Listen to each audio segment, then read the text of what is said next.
10 completely crazy facts about the KKK. Number 10. The Black Cop in the Klan.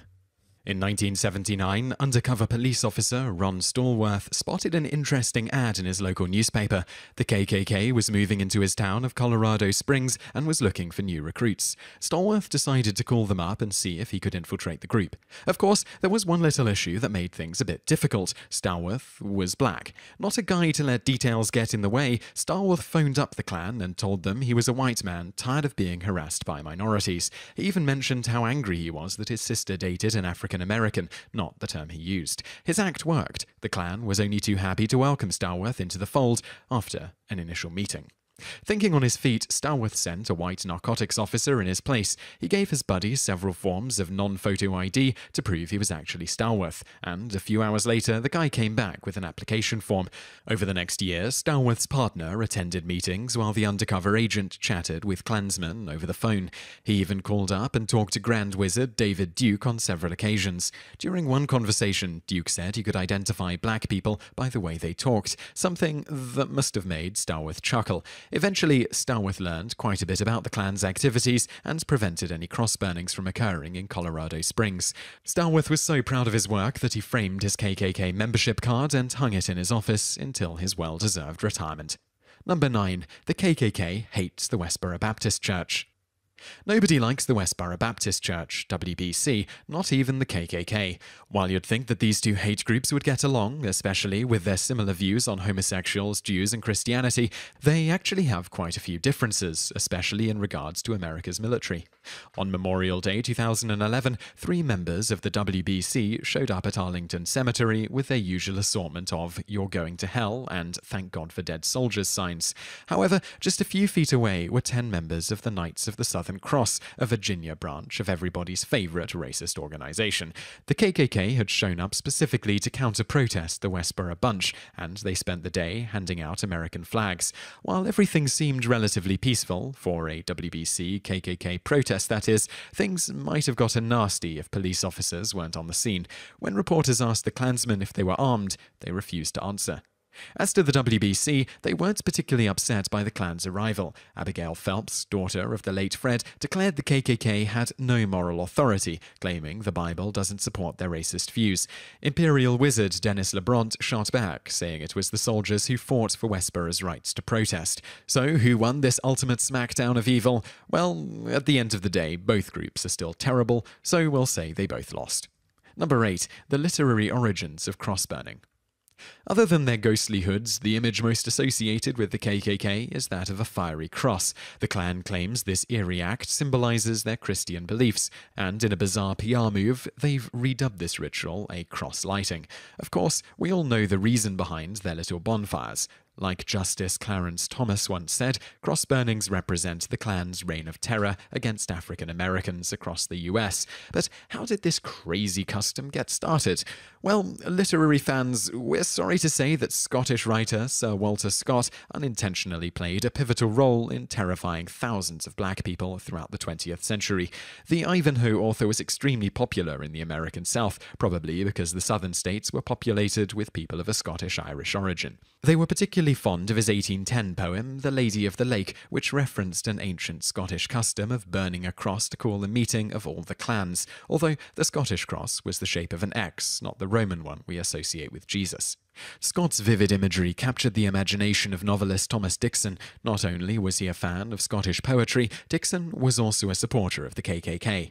Inspired by Scott's cross-burning scene, he added it to his pro-Klan novel, The Klansman, even though the first KKK, 1886 to early 1870s, had never even thought about setting a crucifix on fire. When the 1905 novel was turned into the infamous movie The Birth of a Nation, director D.W. Griffith kept the cross-burning scene. The scene inspired William J. Simmons, founder of the Second Klan, to kick off the 1915 revival with the first cross-burning service in KKK history. Thanks, Sir Walter Scott. Number 7. Superman fought the Klan. The Man of Steel has fought some pretty dangerous villains in his day, from Doomsday to Brainiac to Lex Luthor. However, in the 1940s, Superman took on an even more dangerous foe, the dreaded KKK. On June the 10th, 1946, kids across America tuned in their radios to hear the adventures of Superman and were enthralled by a new serial called Clan of the Fiery Cross. Instead of fighting boring old neo-Nazis or gangsters, this time Superman was battling racism. Clan of the Fiery Cross was the brainchild of Stetson Kennedy, a Georgia man who infiltrated the Ku Klux Klan to learn their secrets. He attended meetings, observed rituals, memorized passwords, and tried to pass his information to law enforcement officials. However, the cops weren't interested. Either they were too afraid to take a stand against the Klan, or they were actually members. Frustrated, Kennedy approached the producers of the Adventures of Superman radio show and asked if they were interested in exposing the Klan. They jumped at the chance, and soon the show was mocking the hooded baddies and revealing their codes and customs. Shocked and outraged, the local clan Kennedy had joined started coming up with new passwords and observances, and just as quickly, Klansman Kennedy passed along all their new practices to the Superman producers. In fact, it said the local branch it infiltrated was so humiliated that they actually closed down their chapter. After the success of the Superman show, Kennedy would continue fighting intolerance, publishing books, and helping the government crack down on the Klan. He might not have had X-ray vision or the ability to fly, but Stetson Kennedy was a real-life superhero. Number 6. The KKK Summer Getaway. Looking for a little rest, relaxation, and racial purity? Well, if you lived in Rockport, Texas nearly 90 years ago, you could have visited the Cool Coast Camp. Billed as an outing for red-blooded Americans, Klan language for a white person, the seaside resort offered all of the fun activities like daylight yachting, moonlight excursions, and watermelon parties. Attendees were encouraged to take a dip in the cool blue ocean, but were asked to refrain from extreme dress. Feel like fishing? The Klan was more than happy to provide rods, reels, boats, and bait. And who knows, you may even learn a thing or two. The camp brochure promised that guests would learn the differences between hammerheads, sea urchins, and porpoises. Most importantly, the camp was perfectly safe, especially for white women. The brochure boldly states that wonderful mothers need not fear for their safety. The fiery cross guards you at night, and an officer of the law with the same Christian sentiment guards carefully all portals. Beautiful daughters were also assured the camp was safe as a mum's embrace. As bizarre as this all sounds, the Cool Coast Camp wasn't really that weird in 1924. Back in the day, the Klan was viewed as a social institution, an organization that helped build and strengthen the community. The group gave money to down-on-their-luck members and promoted small businesses owned by hood-wearing entrepreneurs. Similarly, the resort was meant for poorer clans who couldn't afford a fancy vacation. For $10, a family could rent an army tent, complete with cots, and enjoy 10 days of summertime fun. However, the camp had a second, much more insidious goal. Attendees were asked to bring along non-members in hopes of gaining new recruits. The idea was to dispel negative media portrayals and show the world that Klansmen were just normal, fun-loving, family-oriented Americans who lynched black people. They didn't mention that part in the brochure. Number 5. The KKK Show for Kids. When the first episode of The Andrew Show aired in 2009, white audiences were introduced to a blonde-haired boy of about 10. His name was Andrew Pendergraft, and he liked talking about movies, TV shows, and the dangers of race mixing. Of course, this preteen hater was nothing more than an indoctrinated pawn reading from cue cards the whole time. Little Andrew is the grandson of Tom Robb, National Director of the Knights of the Ku Klux Klan, the most powerful KKK group today. Robb has spent his life remarketing the Klan as a friendlier, less hateful organization. Part of his ploy involved creating a series of white pride web shows, all hosted by members of his family who sit in front of ugly green screens. For the adults, there's This Is the Klan, which features Robb and his daughter / Andrew's mum, Amanda Pendergraft, discussing the news. For the teens, there's Youth Focus, hosted by Shelby Pendergraft, who's also a member of the racist country group The Heritage Connection. And, more disturbingly, there's The Andrew Show, the Sesame Street for baby bigots. Each of the 18 episodes starts off with Andrew smiling at the camera and welcoming viewers with, "This is the show for all the white kids out there." He then proceeds to talk about whatever movies or shows he's watched lately and then ties them into KKK ideology. In one example, he complains how the character of Tiana from The Princess and the Frog falls in love with a white character. He critiqued the show The Spy Next Door for showing Jackie Chan dating a white woman. He's also full of troubling anecdotes to help drive his point home. For example, Andrew once compared baking a cake to interracial relationships. "My mum taught us about the frosting, and when you put the different colors in it, the white frosting, it can never be white again." While the Andrew Show promotes hatred, it's important to remember the real victim here, Andrew himself. After all, he's just a brainwashed kid. Number 4. The KKK highway scandal. Americans love the First Amendment. It guarantees people the right to say and believe whatever they want, but those rights apply to everyone, no matter how awful their beliefs. That's something the state of Missouri found out the hard way. In 1994, the state's Department of Transportation received an application from the local Klan. They wanted to adopt a section of Interstate 55, which means not only would they be cleaning the highway, they'd get their very own sign on the side of the road. Obviously, Missouri wasn't too keen on condoning Klan activities and refused the application.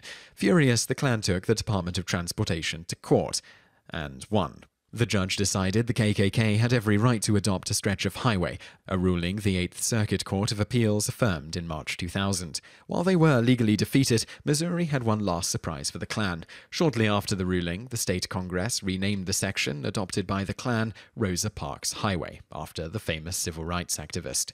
However, in 2012, the KKK lost interest in the highway and stopped picking up trash, which allowed the government to kick them out of the program.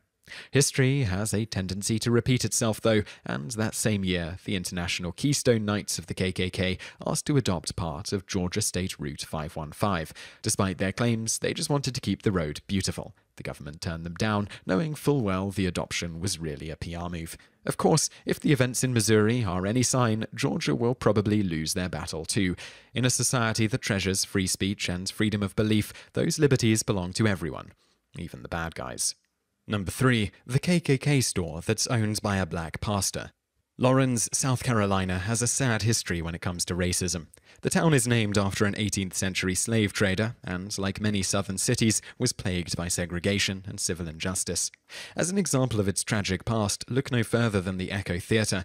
Once upon a time, African Americans were forced to enter through a side door and watch movies from the balcony, separated from their white neighbors. Today, Echo Theater is home to the notorious Redneck Shop, a little store that sells Klan merchandise and hosts neo-Nazi meetings. But while the store is run by a racist named John Howard, the theater itself belongs to Reverend David Kennedy, a black pastor. Why does an African-American reverend own a KKK shop? Well, the answer is kind of complicated. The story starts in 1994 when John Howard befriended a young man named Michael Burden. Howard took Burden under his wing, taught him the ways of the Klan, and let Burden and his family live in the Echo Theater basement. But Burden's wife, who was part Cherokee, eventually grew tired of Howard's racism. She wanted to leave, but Howard didn't want his protege to move. Hoping to appease the family, Howard gave Burden the deed to the theater under the condition he could run the Redneck Shop until his death. Despite Howard's gift, the two men eventually had a fight, and the elder racist kicked the Burdens out of the basement. The Burdens were alone and had nowhere to go, and that's when Reverend Kennedy in the New Beginning Church stepped in. Despite the fact Burden was a Klansman, the black church bought his family dinner and rented them a hotel room. And, as Burden was desperate for cash, he asked Reverend Kennedy if he'd buy the deed to the Echo Theater for $1,000. Kennedy agreed, and that's how an African-American pastor came to own a KKK shop, and that's when the drama really started. In 2006, Howard tried to sell the building, either not knowing or not caring it actually belonged to Kennedy. Hoping to stop the old racist, Kennedy sued Howard in 2008, sparking a 4-year legal battle over who rightfully owned the Echo Theater. During the long, grueling process, Kennedy's church came under attack from local racists who left dead animals inside and nailed Confederate flags to the front door. Finally, in 2012, a circuit judge ruled the theater rightfully belonged to the New Beginning Church, only they couldn't kick Howard out. According to the deed, he could keep on selling his Klan robes and defensive t-shirts until the day he died. Of course, Howard is a sick man, and he might not be around much longer. And what does Kennedy plan on doing with the building once he can finally close down the Redneck Shop? Well, he says, "I think the church would do good in that building." Number 2, the KKK Neighborhood Watch. The citizens of Fairview Township in York County, Pennsylvania, don't have to worry about leaving their kids at home or locking their doors at night. Aside from the fact that they have an extremely low crime rate, their neighborhoods are under the ever-watchful eye of the Traditionalist American Knights, a KKK group based in Missouri. Lucky them. Earlier this year, Pennsylvanians were dismayed to find leaflets declaring, "You can sleep tonight knowing the Klan is awake." chances are good the flyers had the exact opposite effect, especially on anyone who wasn't white, Protestant, or native-born. Of course, the night's leader, Frank O'Connor, claims his group isn't targeting any specific ethnicity. They're just concerned about the recent car break-ins and aim to put a stop to it. To make things hard on criminals, O'Connor's men will give up their hoods in exchange for everyday clothing. This way, the crooks will never know which ugly, buck-toothed, unshaven white guy hanging around the neighborhood is a Klansman. But why would the Klan want to form such a watch group? Well, they need as much publicity as they can get. Whereas they were once nearly 4 million men strong, today the Klan boasts less than 4,000 members. Groups like the Anti-Defamation League, ADL, believe the Klan is desperate to recruit fresh troops and hopes crazy schemes will draw in new blood. However, there's one last question. Why aren't they wearing their robes?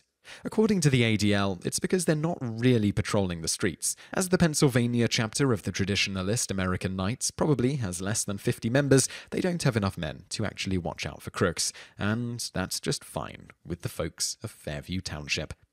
Number 1. The KKK tried to start their own country. Michael Perdue was a loser with big dreams. A Texas convict with Nazi ties, Perdue wanted what everyone wants, to conquer the island of Dominica and establish his own little empire. It was 1980, and the little nation had only been independent from Great Britain for 2 years. They didn't have an army, and their newly created police force wasn't exactly a top-notch crime-fighting agency. With enough money and the right men, Perdue figured staging a coup would be the easiest thing in the world. He was wrong. The plan involved returning the recently deposed Dominican Prime Minister, Patrick John, to power. In exchange, John would give Perdue the right to export lumber and open a casino. The Texan also planned to start a lucrative cocaine operation and become rich beyond his wildest dreams. Unbeknownst to Perdue, John actually planned on killing him once his position was restored. With a puppet dictator in place and financial backing from Canadian mobsters, Perdue visited David Duke, the recently retired Grand Wizard of the Knights of the KKK. Duke thought the idea sounded great, but was smart enough not to get directly involved. Instead, he agreed to help Perdue rent a boat and suggested several Klansmen who might like to invade an island populated by black people. With Duke's help, Perdue was able to assemble a team of 10 mercenaries, almost all of whom were either Klansmen or neo-Nazis. In fact, one of the gunmen was none other than Don Black, the current Grand Wizard of the Knights of the KKK. After nicknaming their little mission Operation Red Dog, the group armed themselves with 33 guns, 20 sticks of dynamite, several blasting caps, and 5,000 bullets. In addition to their weapons, they also brought along Nazi flags, Confederate flags, and plenty of whiskey. Their plan was to set sail from Louisiana, invade the island, and seize the armory and police station. It seemed like a solid plan, but they didn't count on the charter boat captain. When he learned about Perdue's plans, he immediately notified the Bureau of Alcohol, Tobacco, Firearms, and Explosives, ATF. What happens next sounds like a scene from a crazy comedy. On the night the mercenaries were to set sail, they met with undercover ATF agents posing as sailors. The officers loaded Perdue's private army into the back of a van, explaining they'd drive them to the boat. Only when the doors were finally opened, the half-wit army found themselves staring down the barrel of 40 SWAT team machine guns. "You're not going to Dominica," a voice epically boomed. "You're going to jail." Unfortunately, David Duke escaped prosecution due to a lack of evidence, but the rest of the nutty gang was found guilty of conspiracy and violation of the Neutrality Act, and while they never established their Ku Klux Kingdom, the Bayou of Pigs incident lives on as a tribute to true Klan. If you enjoyed this video, be sure to subscribe to our channel by clicking the subscribe button in the top right. Our channel has loads of other awesome videos just like this.